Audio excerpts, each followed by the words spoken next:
നിങ്ങളുടെ resume ATS friendly അല്ല എങ്കിൽ ഒരു MNCയിൽ ജോലി കിട്ടാനുള്ള സാധ്യത വളരെ കുറവാണ്.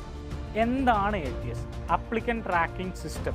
MNC കമ്പനികളിൽ അവരുടെ റിക്രൂട്ട്മെൻറ്റ് പ്രോസസ്സ് എഫിഷ്യൻ്റായിട്ട് മാനേജ് ചെയ്യാൻ വേണ്ടിയിട്ട് യൂസ് ചെയ്യുന്ന ഒരു സോഫ്റ്റ്വെയർ ആണ് ATS എന്ന് പറയുന്നത്. ഫിൽറ്റേഴ്സാണ് അവർ ആക്ച്വലി ആഡ് ചെയ്യുക. അവർക്ക് വേണ്ട എഡ്യൂക്കേഷണൽ ക്വാളിഫിക്കേഷൻ, അതേപോലെ വേണ്ട എക്സ്പീരിയൻസ്, ഈ ഫിൽറ്റേഴ്സ് യൂസ് ചെയ്തിട്ട് അവരെന്തെങ്കിലും കിട്ടിയ റെസ്യൂമേഴ്സിനെ അവരെന്തെങ്കിലും റാങ്ക്.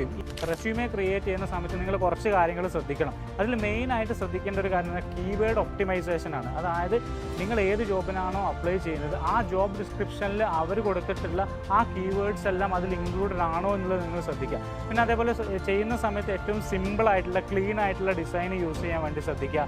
ഈ പോയിന്റ്സുകൾ, ഹെഡിങ്സ് കാര്യങ്ങളൊക്കെ നിങ്ങൾ എന്ത് ചെയ്യുക, ഒന്ന് ഹൈലൈറ്റ് ചെയ്ത് കൊടുക്കുക. പിന്നെ അതേപോലെ നിങ്ങൾ ഈ ഔട്ട്പുട്ട് എടുക്കുന്ന സമയത്ത് PDF ആയിട്ടോ അല്ലെങ്കിൽ ഡോക്യുമെൻ്റ് ആയിട്ടോ നിങ്ങൾ ഷെയർ ചെയ്യാൻ വേണ്ടി ശ്രദ്ധിക്കുക. സ്റ്റാൻഡേർഡ് ഫോണ്ട് ആയിട്ടുള്ള ടൈംസ് ന്യൂ റോമൻ അല്ലെങ്കിൽ കാലിബ്രി, ഏരിയലൊക്കെ യൂസ് ചെയ്യാൻ വേണ്ടി ശ്രദ്ധിക്കുക. ഏറ്റവും ഇമ്പോർട്ടൻ്റ് ആയിട്ടുള്ളൊരു കാര്യം എന്ന് വെച്ചാൽ ഓരോ ജോബിനും കസ്റ്റമൈസ് ചെയ്തുകൊണ്ട് നിങ്ങൾ റെസ്യൂമെ ക്രിയേറ്റ് ചെയ്യുക. കാരണം ഓരോ ജോബ് ഡിസ്ക്രിപ്ഷനിലും ഓരോ കീവേഡ്സ് ആയിരിക്കും അവർ നോക്കുന്നുണ്ടാവും. അപ്പം ഓരോ ജോബിനും കസ്റ്റമൈസ് ചെയ്തുകൊണ്ട് തന്നെ നിങ്ങൾ റെസ്യൂമെ ബിൽഡ് ചെയ്യാൻ വേണ്ടി ശ്രദ്ധിക്കുക.